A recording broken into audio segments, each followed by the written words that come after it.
ಈಗ B K Hariprasad ಅವರು ಮೋದಿ ಅವರನ್ನ ಗಜನಿಗೆ ಹೋಲಿಸಿದ್ದಾರೆ. ಅಂದ್ರೆ ಆ ರೀತಿ ಗಜನಿ ಯಾವ ರೀತಿ ಇಂಡಿಯನ್ ರೂಟ್ ಮಾಡಿದಾರೋ ಆ ರೀತಿ ಇವರು ಮಾಡ್ತಾರೆ.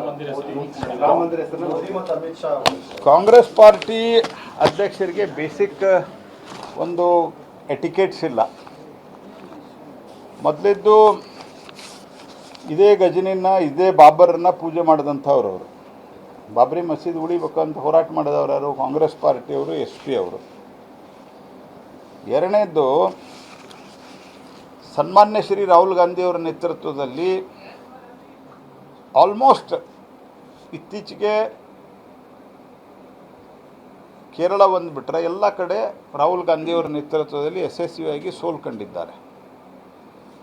ಯಾರು ಗಜನಿ ಮೊಹಮ್ಮದನ್ನು, ಇವರು ಪಾರ್ಟಿಯವರು ಅನೇಕರು ಗಜನಿ ಮೊಹಮ್ಮದನ್ನು ಹೊಗಳಿದ್ದಾರೆ,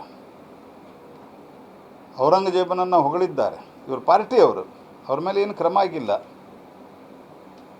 ಬಾಬರಿ ಮಸೀದಿಯ ಸಂರಕ್ಷಣೆಗೆ ಹೋರಾಟ ಮಾಡಿದ್ದಾರೆ ಬಾಬರ್ನ ಹೆಸರಿನಲ್ಲಿ. ಅವರು ಒಬ್ಬ ಗೌರವಾನ್ವಿತವಾಗಿ ದೇಶದ ಜನ 3 ಸರ್ತಿ ಆರಿಸಿ ತಂದಿದ್ದಾರೆ. 100ರ ಗಡಿ ಇನ್ನೂವರೆಗೆ ದಾಟ್ಲಿಕ್ಕೆ ಆಗಲಾರದಂಥವರು ಹರಿಪ್ರಸಾದ್ ಅವರು. ಅವರಿಗೆ ಸಾರ್ವಜನಿಕ ಬದುಕಿನ ಬೇಸಿಕ್ ಎಟಿಕೆಟ್ಸ್ ಇಲ್ಲ, ಬಾಯಿಗೆ ಬಂದಾಗ ಮಾತಾಡ್ತಾರೆ. ನಿಮಗೆ ನೆನಪಿದೆ ಎಲ್ಲೋ ನನಗೆ ಗೊತ್ತಿಲ್ಲ, ಸಿದ್ದರಾಮಯ್ಯನವ್ರನ್ನ ಮಂತ್ರಿ ಮಾಡದೇ ಇದ್ದಂಥ ಸಂದರ್ಭದಲ್ಲಿ ಸಿದ್ದರಾಮಯ್ಯನವರ ಲುಂಗಿಯ ಒಳಗಡೆ ಖಾಕಿ ಚಡ್ಡಿ ಇದೆ ಅಂತ ಮಾತಾಡಿದ್ರಿ ಅವರು ಒಂದು ಮಂತ್ರಿಗಿರಿಗಾಗಿ.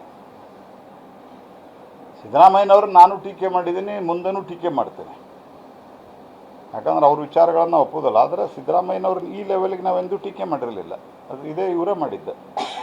ಅಂದರೆ ಸಾರ್ವಜನಿಕರ ಸಾರ್ವಜನಿಕ ಬದುಕಿನಲ್ಲಿ ಒಂದು ಬೇಸಿಕ್ ಎಟಿಕೆಟ್ಸ್ ಇರಬೇಕಲ್ಲ, ಅದು ಇಲ್ಲ ಅವ್ರಿಗೆ. ಹಿಂಗಾಗಿ ಬಾಯಿ ಬಂದಂಗೆ ಮಾತಾಡ್ತಾರೆ. ನೋಡಿ, ಅದ್ರ ಬಗ್ಗೆ ನಾನು ಜಾಸ್ತಿ ಮಾತಾಡ್ಲಿಕ್ಕೆ ಹೋಗೋದಿಲ್ಲ. ಅದರ ಬಗ್ಗೆ RSSದ ಪ್ರಮುಖರು ಈಗಾಗಲೇ ಉತ್ತರ ಕೊಟ್ಟಾರೆ. ಅಂದರೆ ಇವರಿಗಂತ ಉತ್ತರ ಕೊಟ್ಟಿಲ್ಲ, ಒಂದು ಯಾವುದೋ ಸಂವಾದದಲ್ಲಿ ಪ್ರಶ್ನೆ ಕೇಳಿದಾಗ ಅವರು ಉತ್ತರ ಕೊಟ್ಟಿದ್ದಾರೆ. ಹಾಗಾಗಿ ಅವರು ಏನು ಮಾಡ್ತಾರೆ ಮಾಡಲಿ ಈಗ, ಯಾಕಂದರೆ ನಾವೇನು ಅದಕ್ಕೆ ಉತ್ತರ ಕೊಡೋ ಅಗತ್ಯತೆ ಇಲ್ಲ. ಅವರು ಬೇಸಿಕ್ಕಾಗಿ ಇದರ ಬಗ್ಗೆ ಯಾಕೆ ಮಾತಾಡ್ತಾ ಇದ್ದಾರೆ ಅಂತಂದ್ರೆ, ಕರ್ನಾಟಕದಲ್ಲಿ ಕಾನೂನು ಸುವ್ಯವಸ್ಥೆ ಹದಗೆಟ್ಟು ಹಾಳಾಗೋಗಿದೆ. ಹಿಂದೆ ಸಿದ್ದರಾಮಯ್ಯನವರಿದ್ದಾಗೂ ಮೈಸೂರಿಗೆ ಬಂದು ಮಹಾರಾಷ್ಟ್ರ ಪೊಲೀಸರು ಡ್ರಗ್ ತಯಾರಿಕೆ ಘಟಕವನ್ನು ಪತ್ತೆ ಹಚ್ಚಿದರು. ಮೈಸೂರು ಅವತ್ತಿನ ಮುಖ್ಯಮಂತ್ರಿಗಳ ತವರು ಜಿಲ್ಲೆ. ಈಗ ಬೇರೆ ಬೇರೆ ಕಡೆ ಬಂದು ಅವರು ರೇಡ್ ಮಾಡಿದ್ದಾರೆ. ಯಾರು? ಮುಂಬೈ ಪೊಲೀಸರು. ಅವೆಲ್ಲ ಮತ್ತು ಅದು ಸಿಂಥೆಟಿಕ್ ಡ್ರಗ್ಸ್ ತಯಾರು ಮಾಡುವಂಥ ಕಾರ್ಖಾನೆ ಕಂಡು ಹಿಡಿದು ಅವ್ರು ಹೇಳ್ಕೊಂಡು ಹೋಗ್ಯಾರ. ಇವ್ರೇನು ಕತ್ತಿ ಕಾಯ್ತಾರೆ? ಹೀಗಾಗಿ ಇದೆಲ್ಲ ಡೈವರ್ಟ್ ಮಾಡೋದಕ್ಕೆ ಮತ್ತು ನ್ಯಾಷನಲ್ ಮತ್ತು ರಾಜ್ಯದ ಮೀಡಿಯಾ ಅಟೆನ್ಷನ್ ಮಾಡೋದಕ್ಕೆ ಇರುವಂಥ ಒಂದು ಗಿಮಿಕ್ ಇದೆ. ಮತ್ತು 1948ರಲ್ಲಿ ಏನು ಬ್ಯಾನ್ ಹಾಕಿದಾಗಿನಿಂದ ಹಿಡಿದುಕೊಂಡು ಇಲ್ಲಿ ತನಕ ಕೋರ್ಟ್ಗಳು ತೀರ್ಮಾನವನ್ನು ಈ ವಿಷಯದಲ್ಲಿ ಈಗಾಗಲೇ ಮಾಡಿದೆ. ಸುಪ್ರೀಂ ಕೋರ್ಟ್ 3-4 ಸರ್ತಿ ತೀರ್ಮಾನವನ್ನು ಮಾಡಿದೆ. ಹೀಗಾಗಿ ಇದು ನಾನು ಅವರ ಹೆಸರು ತಗೊಳ್ಳಿಕ್ಕೆ ಈ ವಿಷಯದಲ್ಲಿ ಅದಕ್ಕೆ ಉತ್ತರ ನಾ ಕೊಡ್ತಾ ಇಲ್ಲ. ನಾವು ಓವರಾಲ್ ಏನಾಗಿದೆ ಅಷ್ಟೇ ಹೇಳಿದ್ದೀನಿ. Only to divert the attention. ಮತ್ತು ಅವ್ರ ಪತ್ರಕ್ಕೆ ಈಗಾಗಲೇ ಭಾಳಷ್ಟು ಜನ ಕಾನೂನು ತಜ್ಞರು ಹೇಳಿದ್ದಾರೆ ಆ ಪತ್ರದ ವ್ಯಾಲ್ಯೂ ಏನು ಅಂಥೇಳಿ.